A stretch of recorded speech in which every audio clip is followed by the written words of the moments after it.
Hello students, good morning. तो आज हम बात करेंगे ट्रिग्नोमेट्री, जो कक्षा 10 व 11 के लिए महत्वपूर्ण चैप्टर है। ठीक है, तथा कंपटीशन लेवल में भी इसके 4-5 क्वेश्चन आते हैं। तो चलिए हम ट्रिग्नोमेट्री की तरफ बढ़ते हैं। तो हम बात करें ट्रिगोनोमेट्री, जिसे बोलते हैं त्रिकोणमिति।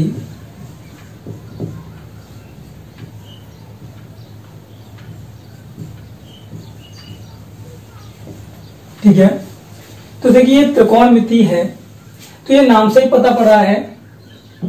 त्रिमाने 3, कोण मिस कोने, मिति मिस आकृति।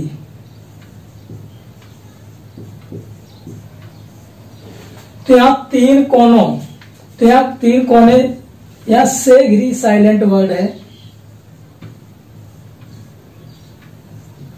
तो ध्यान रखना, 3 कोने से घिरी आकृति क्या कहलाती है? त्रिभुज कहलाती है।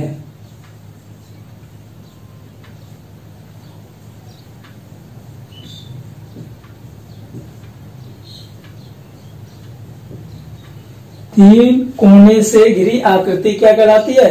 त्रिभुज कहलाती है। तो हमें इस बात पर ध्यान देना है कि यानी कि 3 कोने से घिरी आकृति त्रिभुज कहलाती है। अर्थात इसको हम बोल सकते हैं 3 भुजाओं से घिरी आकृति त्रिभुज कहलाती है। जिसके हम बात करें तो देखिए स्टूडेंट्स, ABC एक त्रिभुज है आपका। ठीक है, जहां ABC क्या एक त्रिभुज है। तो इसमें आप देख रहे हो कि ये त्रिभुज 3 भुजाओं से घिरा है। त्रिभुज ABC एक त्रिभुज है। ठीक है, तो यानी 3 कोने से घिरी आकृति क्या कहलाती है? त्रिभुज कहलाती है। या 3 भुजाओं से घिरी आकृति क्या कहलाती है? त्रिभुज। तो त्रिभुज में गुण क्या होते हैं, इसके गुण पढ़ लेते हैं। प्रॉपर्टीज,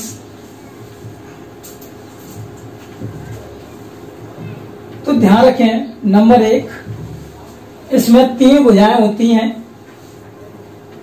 इसमें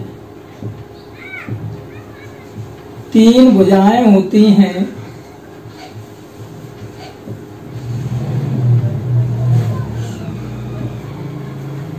जैसे कि हम बात करें AB, एक भुजा ये हो गई AB। ठीक है, दूसरी भुजा BC, वह तीसरी भुजा CA। ठीक है, नंबर 2, इसमें 3 शीर्ष,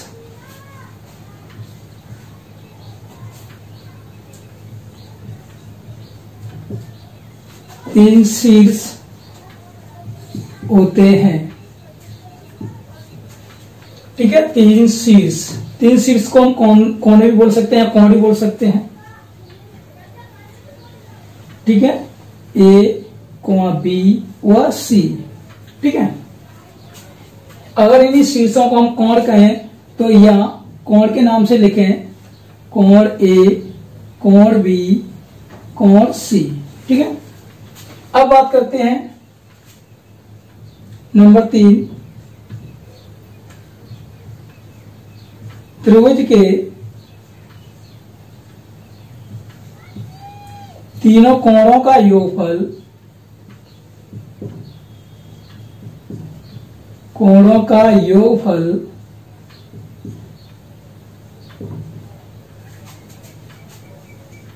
180 अंश होता है।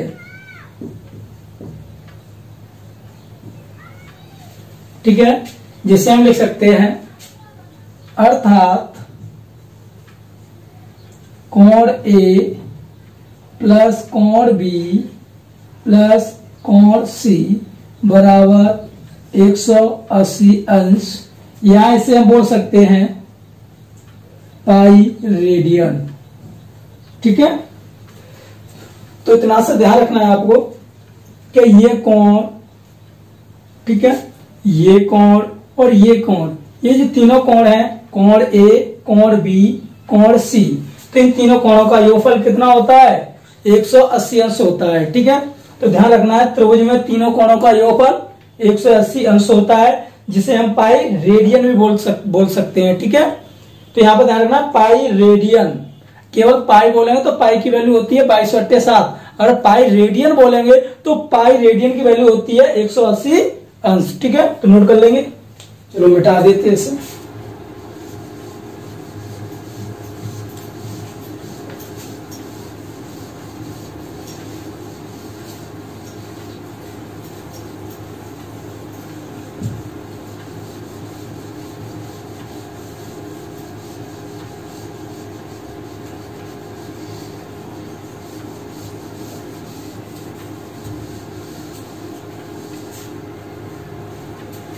तो चलिए आगे। अब अभी हमने बात की थी त्रिभुज की, तो ध्यान रखना है यहां पे त्रिभुज यानी कि ट्रायंगल। ठीक है, तो आपके त्रिभुज होते हैं ये 3 प्रकार के होते हैं, भुजाओं के आधार पर, और 3 होते हैं कोणों के आधार पर। ठीक है, तो यहां पे हमें केवल 3 दोनों के हिसाब से जान लेते हैं। जैसे कि हम बात करें भुजाओं के आधार पर,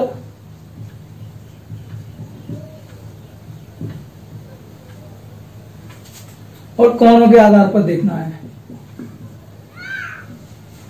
ठीक है, तो भुजाओं के आधार पर हम बात करें, यहां हम बात करें कोणों के आधार पर, तो ध्यान दीजिए भुजाओं के आधार पर कोण 3 प्रकार के होते हैं त्रिभुज। तो भुजाओं के आधार पर कौन कौन से त्रिभुज होते हैं तो देख लीजिए। जैसे कि हम बात कर रहे हैं इस तरीके से, यानी कि ए बी सी, यानी कि यहां A B not equal to B C not equal to C A, यानी कि कोई भी भुजा किसी के बराबर नहीं है। इसकी माप अलग होगी, जिसकी हम बात करें 2 सेंटीमीटर, इसकी माप अलग है 3 सेंटीमीटर, इसकी माप अलग है 4 सेंटीमीटर। ठीक है, तो यहाँ पे कोई भुजा बराबर नहीं, तो ऐसे त्रिभुजों को बोलते हैं हम विषमबाहु त्रिभुज। ठीक है, अब हम बात करें इसके आधार पर, तो यहां पे देख लीजिए इस तरह का त्रिभुज होगा। यहां पे क्या होगा, A B not equal to B C but B C equal to C A, यानी कि यहां पे ये 2 भुजाएं समान हैं, यानी कि 2 सेंटीमीटर 2 सेंटीमीटर 3 सेंटीमीटर। ठीक है, तो ध्यान रखना त्रिभुज में किन्हीं 2 भुजाओं का योगफल सदैव तीसरी भुजा से बड़ा होता है। ठीक है, ये प्रॉपर्टी आपने पढ़ी होगी। तो इसमें 2 भुजाएं बराबर है, तो इसलिए इसे बोले हम सम द्विबाहु त्रिभुज। ठीक है, यानी कि सम द्विबाहु त्रिभुज। अब हम बात करते हैं तीसरे की बात करें, तो यहां पे हम देखेंगे इस तरीके से नहीं है,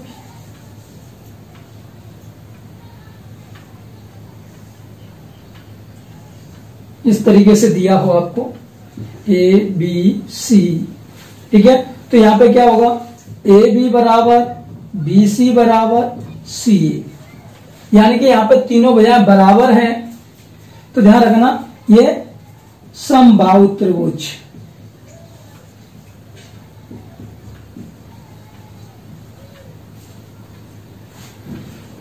तो यहां से देखो नाम से पता पड़ा है विषम, विषम मान होता है भिन्न भिन्न, और बाहु मान भुजा, यानी कि जिस त्रिभुज की भुजा भिन्न भिन्न हो उसे बोलते हैं हम विषमबाहु त्रिभुज। ठीक है, विषमबाहु त्रिभुज।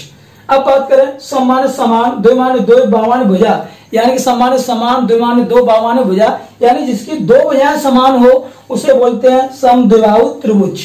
ठीक है, अब हम बात करें तीसरे पर, यानी कि समबाहु त्रिभुज। तो समान समान बाहुमान्य भुजा, यानी कि जिसकी भुजाएं बराबर हों तो ऐसे त्रिभुज बोलते हैं समबाहु त्रिभुज। तो ध्यान रखना कि जिसमें भुजा कोणों के अनुपात में होती हैं, अगर ये दो भुजाएं बराबर है तो इसके सामने का ये कोण और इसके सामने का ये कोण भी बराबर होगा। ठीक है, अब बात करें यहाँ पे सभी भुजाएं बराबर है, यानी कि इसके सामने का कोण ये और इसके सामने का कोण ये और इसके सामने कोण ये, तो यहाँ पे ये कोण भी बराबर होंगे। ठीक है, तो बस हमें यहीं से ध्यान रखना है। ठीक है, तो मिटा देते हैं।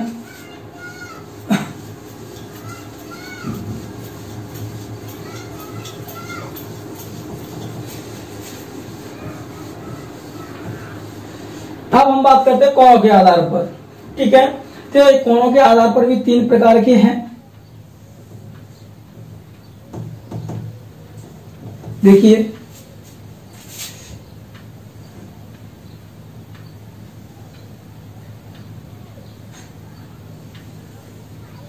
यानी कि ये कोण दिया है आपका 120 डिग्री ए बी सी। ठीक है, अब ये कोण त्रिभुज दिया है आपका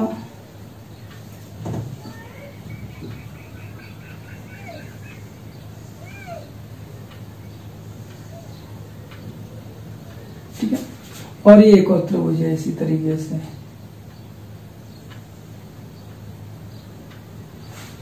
यानी कि A B C, A B C.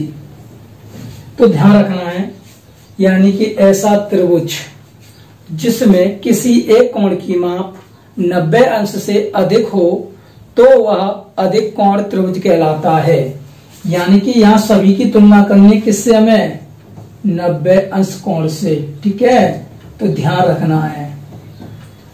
अब यहां से हम बात करें, इधर जाएगा प्लस, यानी अधिक हो रहा है, इधर जा रहा होगा कम, यानी माइनस हो रहा है, यहाँ पे क्या हो रहा होगा सेम। तो बस यहाँ पे ध्यान रखना है कि यहाँ पे ये होगा 90 अंश। तो 90 अंश से तुलना करनी है, यहाँ होंगे ये सभी, यानी कि 60, 70, 50 इस तरीके से दिए होंगे। तो यहाँ पे एक बात का ध्यान रखें कि त्रिभुज के जो कोण दिए एक बार जोड़कर देख लें, क्योंकि त्रिभुज के तीनों कोणों का योगफल 180 डिग्री होता है। ठीक है, तो यहाँ पे हमने देखा, तो यहाँ पे त्रिभुज का कोण यानी कि 120, 35, 25 इस तरीके से दी होगी माप। यहाँ पे हम बात करें 30, 60 इस तरीके से दी होगी। यानी कि ऐसा त्रिभुज जिसमें किसी एक कोण की माप 90 अंश से अधिक हो तो वो कहलाता है अधिक कोण त्रिभुज। तो इस त्रिभुज को देखिए, यहाँ पे 120 अंश है, वो 90 से बड़ा है, तो ये हो जाएगा अधिक कोण त्रिभुज। ठीक है, अधिक कोण त्रिभुज। यहां पे हम बात करें, यदि किसी त्रिभुज का एक कोण 90 अंश के समान है तो उसे हम बोलेंगे क्या, समकोण त्रिभुज। समकोण त्रिभुज।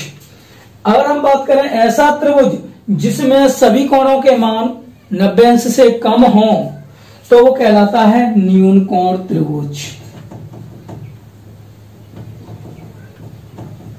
तो बस यही नाम से ध्यान रखना है कि ऐसा त्रिभुज जिसका मान 90 से अधिक, 90 से अधिक तो अधिक कोण त्रिभुज, 90 के समान तो समकोण त्रिभुज, 90 से कम तो न्यून कोण त्रिभुज।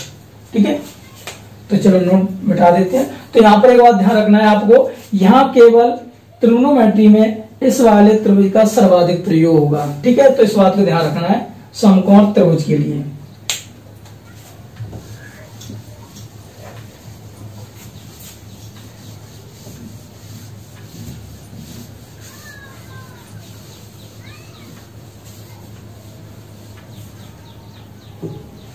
अब ध्यान दीजिए,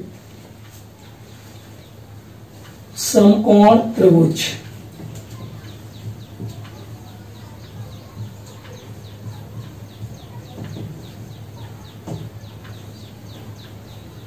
है। अब ये समकोण त्रिभुज तो हमने बताया था, अभी इसमें एक कोण 90 अंश के समान होता है।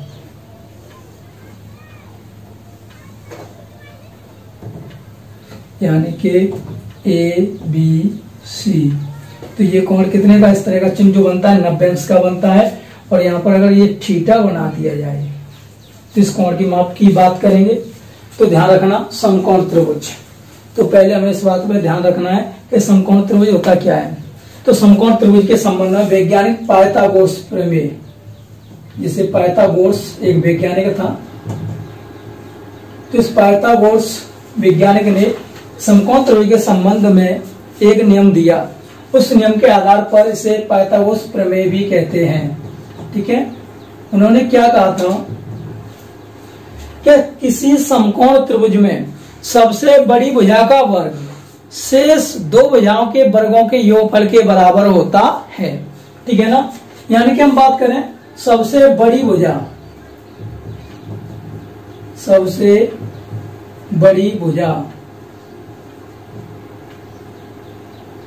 का वर्ग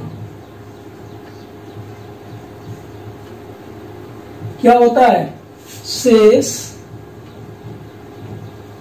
दो छोटी भुजाओं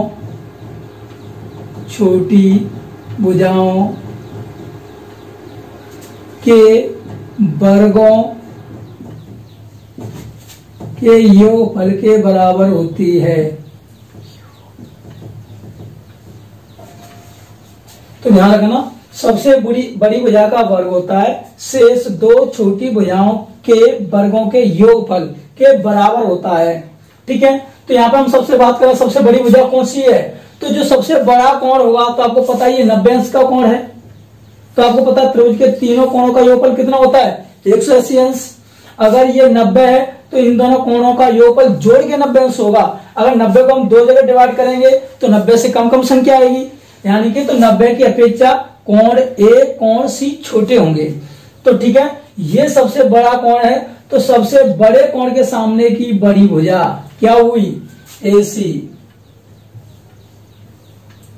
ठीक है, या CA भी पढ़ सकते हैं, CA लिखो क्रम में, CA तो वर्ग। अब छोटी भुजा यानी कि जो कोण दिया उसकी बात करें, इस कोण के सामने की भुजा ये।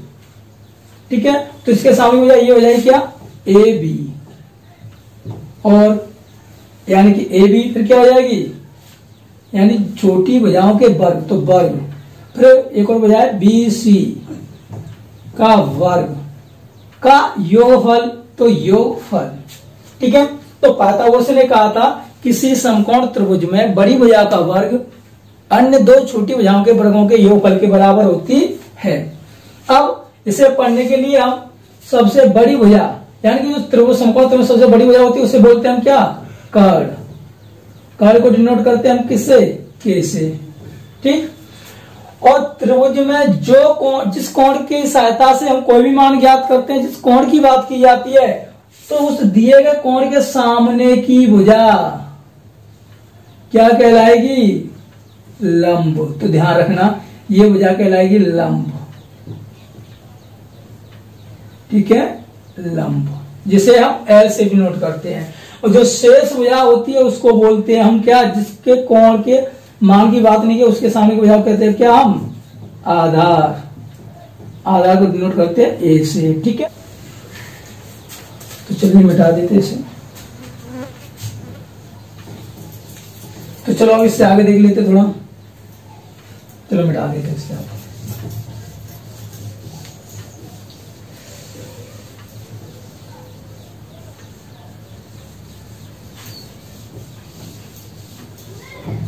तो अभी आपने ध्यान रखा समकोण त्रिभुज, तो समकोण त्रिभुज क्या होता है, एक कोण 90 अंश का होता है। अब देखिए यहां से हमें भुजाओं को निकालने से संबंधित कुछ क्वेश्चन पूछे जाते हैं। A B, चलो दूसरा नाम दे देते हैं, P Q R। ठीक है, तो ये कोण आपको 90 अंश दिया होता है, ये चिन्ह होता है। तो ये आयत या वर्ग का चिन्ह होता है, क्योंकि आयत और वर्ग में प्रत्येक कोण 90 अंश का होता है। ठीक है, अब हम बात करें, ये थीटा दिया हुआ है आपको। ठीक है, तो इसके सामने की भुजा ये लंब कहलाएगी। ठीक है, तो ध्यान रखना है सबसे बड़ी भुजा क्या होगी, कर्ण, कोण के सामने की भुजा लंब L और ये कहलाएगी आधार A। तो ध्यान रखना है कर्ण, लंब, आधार।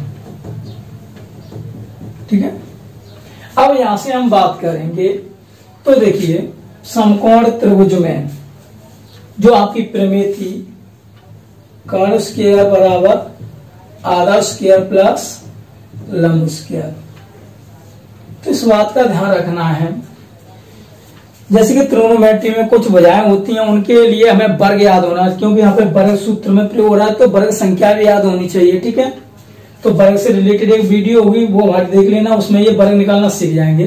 तो कौन कौन से त्रिभुज होते हैं जो वर्ग का निर्माण करते हैं, तो ध्यान रखना है जैसे कि हम बात करें 3, 4, 5। ठीक है, यानी कि जिस त्रिभुज की भुजाएं 3, 4, 5 इकाई के रूप में होंगी वो होगा आपका समकोण त्रिभुज। ठीक है, फिर होगा आपका 6, 8, 10, तो ये भी आपका समकोण त्रिभुज होगा। 12, 16, 20, ये भी आपकी एक पूर्ण वर्ग संख्या होती है। ठीक है, तो इसके आधार पर हम देखें 3, 4, 5 इस यूनिट में आपका दिया होगा तो वह समकोण त्रिभुज होगा, या इस यूनिट में दिया होगा ये भुजाएं की माप होगी या ये भुजाओं की माप होगी, तो ध्यान रखना है तो वह समकोण त्रिभुज होगा। ठीक है, इस बात पर विशेष ध्यान रखना है।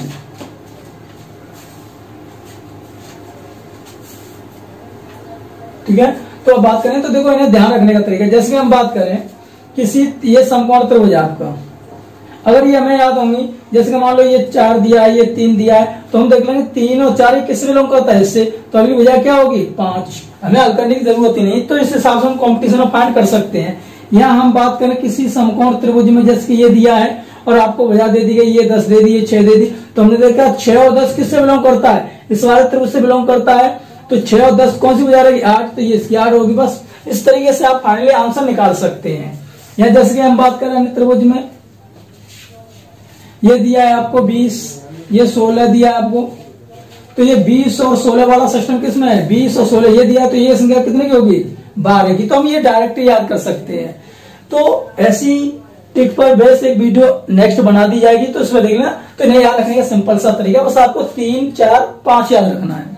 फिर इनका दुगना कर दो, तो देखो 3 दूनी 6, 4 दूनी 8, 5 दूनी 10। ठीक है, फिर इसका दूना कर दो, इससे दूना कर दो, इससे दूना कर दो, तो इनसे जितनी भी दूना करके संख्या बनाई जाती है वो आपकी सभी समकोण संख्या, समकोण त्रिभुज से रिलेटेड होती है। ठीक है, तो इस बात से ध्यान रखना है।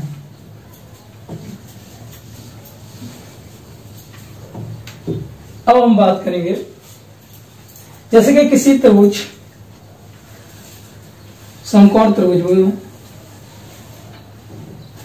ये आपको भैया दी आपकी 5 और ये दिए आपको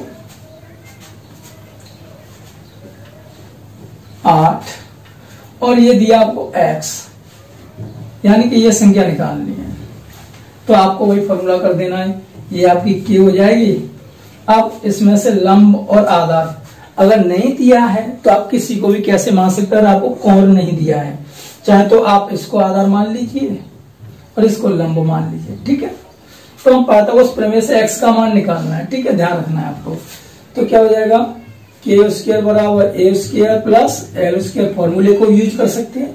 k का वैल्यू आपको x दिया है, a का वैल्यू आपको दिया है 8, l का वैल्यू दिया है 5, तो x स्क्वायर बराबर हो जाएगा 8 का वर्ग होता है 64, 5 का 25, x स्क्वायर बराबर 89, x का मान निकालना है तो हो जाएगा अंडूर में 89। ठीक है, 89, यानी इसके फैक्टर अगर वर्गमूल लेना चाहो तो निकाल सकते हैं, तो इस तरीके से हम x की वैल्यू निकाल सकते हैं। ठीक है,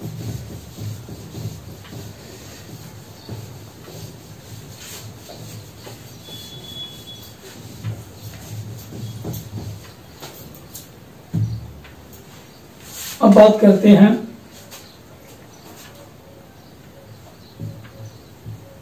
दिए गए त्रिभुज एबीसी या PQR ले लेते हैं, PQR में। तो देखिए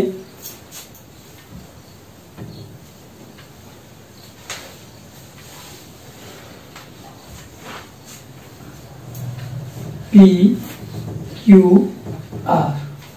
ये PQR एक समकोण त्रिभुज है, ठीक है ना। या हम बात करें, चलो ठीक है, इसी तरीके से तो आपको यहां पर ध्यान रखना है कि इसको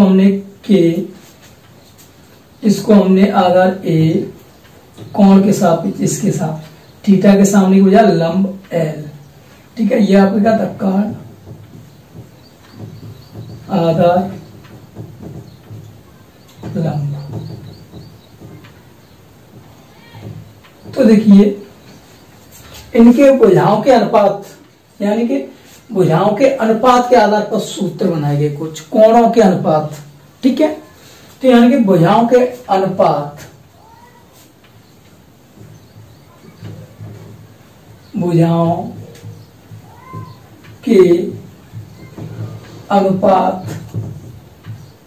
के आधार पर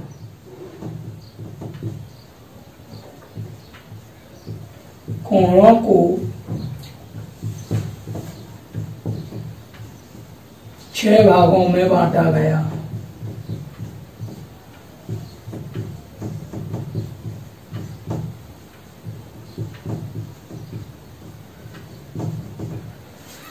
जैसे कि मान लो ये दो भुजा, इन दोनों भुजाओं का अनुपात ले तो इनके बीच ये कोण बनेगा, इस भुजा और इस भुजा को ले तो इनके बीच ये कोण बनेगा, ठीक है। और इस भुजा को इस भुजा को ले तो ये बीच में कोण बनेगा।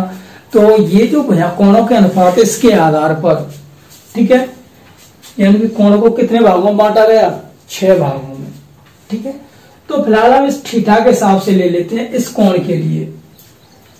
तो देखिए कोण, यानी कि तब कोण QRP के लिए,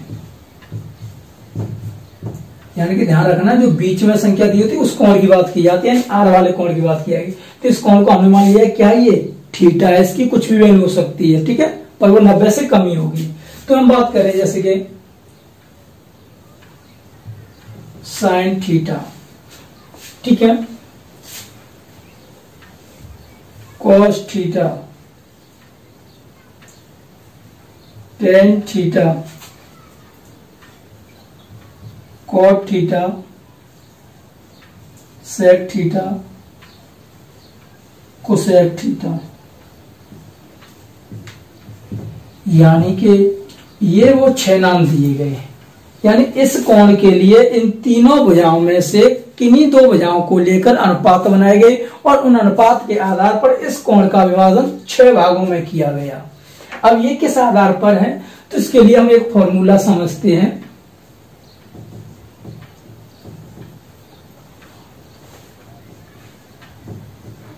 ये पढ़ा भी होगा वैसे, लाल बट्टे कक्का, ठीक है। इसके हिसाब से तो ये पहला अनुपात ये बन जाता है, दूसरा अनुपात ये बन जाता है, तीसरा अनुपात ये बन जाता है। तो इसको हम नाम देते हैं साइन का, इसको नाम देते हैं कॉस का, इसको नाम देते हैं टेन का, फिर नीचे से कर देते हैं कॉट, सेक, कोसेक, ठीक है ना। तो ध्यान रखना है आपको कि साइन, तो साइन का मतलब L बट्टे के, तो L बट्टे के का मतलब है लंब बट्टे कर्ण, यानी कि L बट्टे के अर्थात लंब बट्टे कर्ण। तो ये फॉर्मूले ये हमेशा हमें याद होने चाहिए। अब बात करते हैं कॉस थीटा। तो कॉस थीटा वैल्यू क्या होती है, यानी ऊपर से तो A बट्टे के, यानी कि आधार बट्टे कर्ण, ठीक है। टेन थीटा वैल्यू क्या हो रही है, ऊपर से L बट्टे A, यानी कि L को बोलेंगे लंब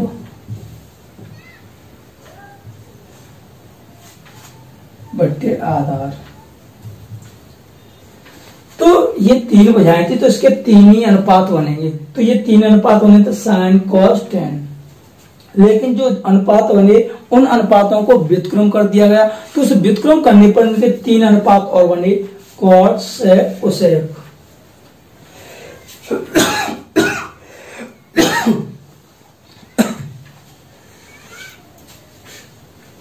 तो हम ये साइन कॉस टेन यानी कि ये प्राथमिक अनुपात थे, इनका व्युत्क्रम करके द्वितीयक अनुपात बनाएंगे, कॉट सेक कोसेक।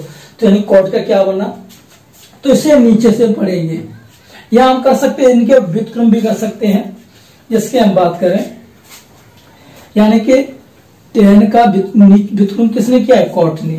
तो आप यहां से भी रिवर्स कर सकते हैं, वहां से भी देख सकते हैं, कॉट यानी ए बट्टे एल, उल्टा पढ़ेंगे अब, ए बट्टे एल यानी ए क्या है, आधार बट्टे लंब, ठीक है। और सेक का क्या है, तो सेक पढ़िए यहां से किसका व्युत्क्रम, कॉस, तो कॉस वहां से भी पढ़ सकते हैं के बट्टे ए, या यहाँ कॉस से भी ले सकते हैं के बट्टे ए, उल्टा करके, ठीक है। व्युत्क्रम कर दीजिए यानी कि कार बट्टे ए आधार, ठीक। कोसेक, तो कोसेक किसका, साइन का, तो साइन आ गया, लंब बट्टे के, इसका व्युत्क्रम कर दिए तो के बट्टे एन, तो ये हो जाएगा कार बट्टे लंब, ठीक है। तो इतना सा ध्यान रखना है आपको। तो इसे बोलते हैं भुजाओं के अनुपातीय सूत्र, ठीक है, भुजाओं के आधार पर अनुपातीय सूत्र। तो ध्यान रखना है यहाँ पे ये तीन प्राथमिक और ये तीन द्वितीयक श्रेणी कहलाती है, इसे हम बोलते हैं क्या, प्राथमिक अनुपात, ठीक है। उनको बोलते हैं क्या, द्वितीयक, यानी व्युत्क्रम करने पर बनती है, ठीक है। ये केवल समझने के लिए, ऐसा होता कुछ नहीं है। तो इस तीनों को मान लेते हम क्या है, प्राथमिक, ये है द्वितीयक, ठीक है, यानी कि दो फैमिली है, प्राथमिक और द्वितीयक, ठीक है। अब इसके आधार पर ही कुछ फॉर्मूले बनाए गए, व्युत्क्रम सूत्र, व्युत्क्रम सूत्र, रिवर्स फॉर्मूले, ठीक है।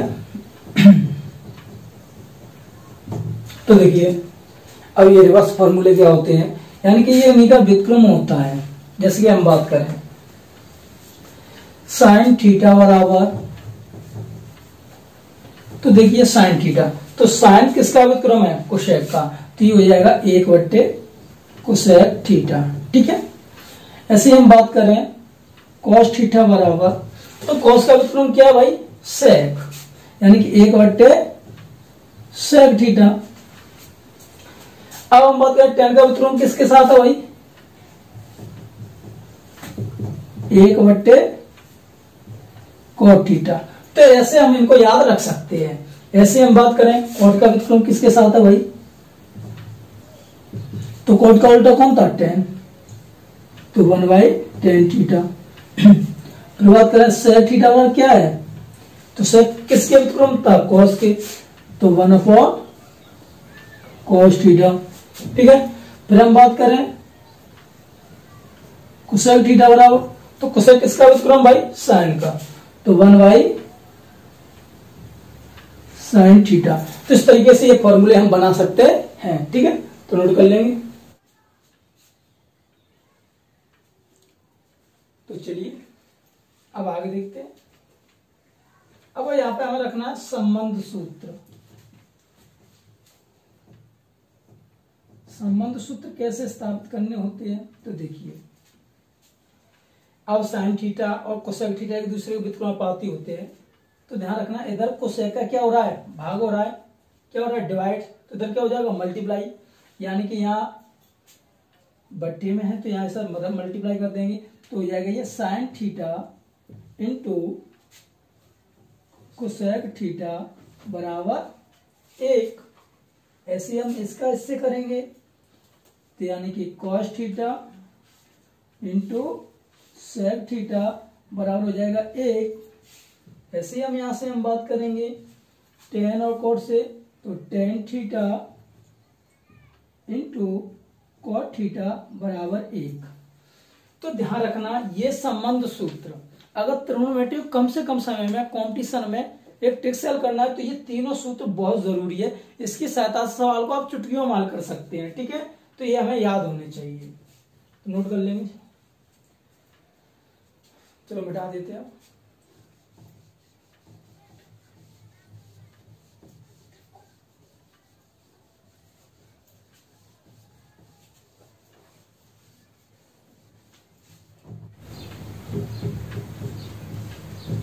दिया है त्रिभुज ABC में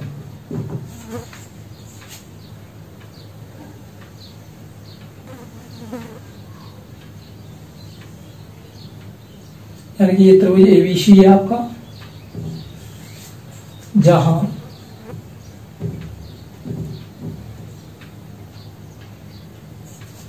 AB की माप दी है आपको 6, ये दिया आपको 8 और ये दिया आपको 10।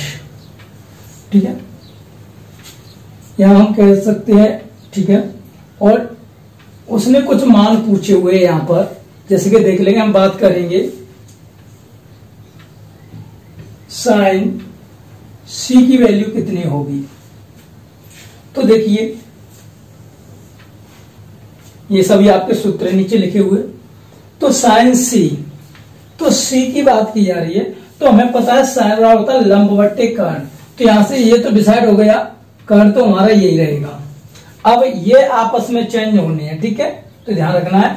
जैसे कि साइन C, तो C कोण की बात की है, तो ये आपका क्या हो जाएगा लंब, तो फिर ये क्या हो जाएगा आधार। तो ध्यान रखना है कोण C की बात हो रही है, तो ये आपका हो जाएगा लंब और ये हो जाएगा आपका आधार। ठीक है, तो अब यहां से हम बात करें साइन C की वैल्यू क्या होगी, लंब बट्टे कर्ण यानी कि L बट्टे K, यानी कि लंब का मान है कितना 6 और कर्ण की वैल्यू कितनी है 10, यानी कि हल करेंगे तो उससे कटेगा कितना आ जाएगा 3/5। ठीक है, तो इसे काट के लिख सकते हैं। अगर हम बात करें यही कॉट C की वैल्यू क्या होगी, तो कॉट C की वैल्यू, तो कॉट C तो कोण यही कार्य करेगा। तो इस कोण के लिए इसके सामने की भुजा लंब और जो शेष बची वो आधार रहेगा, यानी कि कॉट के लिए क्या होता है आधार बट्टे लंब। ठीक है, तो आधार बट्टे लंब यानी कि आधार कितना है इसमें 8, लंब कितना है 6, तो ये 2 से डिवाइडेड हो जाएगा यानी कि 4/3। ठीक है, अब हम आगे बात करें कोण यानी कि कॉट A बराबर क्या होगा। तो अब यहां पे ध्यान दीजिए, कॉट A की वैल्यू निकालनी है। तो अब ये इस कोण की बात कर रहा है, अब इस कोण की बात कर रहा है तो इसके सामने की भुजा फिर ये क्या हो जाएगी लंब हो जाएगी, और जो शेष भुजा बची होगी वो क्या हो जाएगी फिर आधार। अब ये कोण नहीं रहा। ठीक है, तो यहां पे ध्यान रखना, अब ये क्या बन जाएगा आपका आधार बन जाएगा। ठीक है, यानी कि कोण कॉज A, तो कोण A की बात हो रही है तो A के सामने की भुजा लंब हो जाएगी, और फिर इस कोण की बात नहीं हो रही तो ये शेष भुजा बची इसके सामने हो जाएगा आधार। तो कॉज A बराबर क्या होता है आधार बट्टे कर्ण।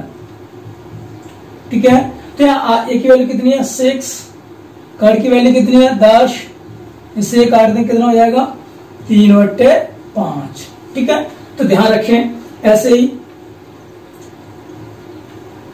कोसेक A, तो इसी कोण की बात की है तो इसके सामने की भुजा लंब होगी और जो शेष बची वो क्या रहेगी आधार। कर्ण कभी भी चेंज नहीं होता, ये हमेशा यही रहेगा नो चेंज। ठीक है, तो इस बात का ध्यान रखना। तो कोसेक के बराबर क्या फॉर्मूला होता है K/L, अर्थात K का मान कितना है 10, L का मान कितना है 8, इसे 2 से डिवाइड करते हैं तो ये होगा 5/4। तो इस तरीके से हम आंसर निकाल सकते हैं। ठीक है, तो हमारी वीडियो यहीं तक रहेगी। अगर आपको हमारा चैनल पसंद आया, हमारी वीडियो पसंद आई तो हमारे चैनल को सब्सक्राइब कीजिए तथा लाइक शेयर और कमेंट भी कीजिए।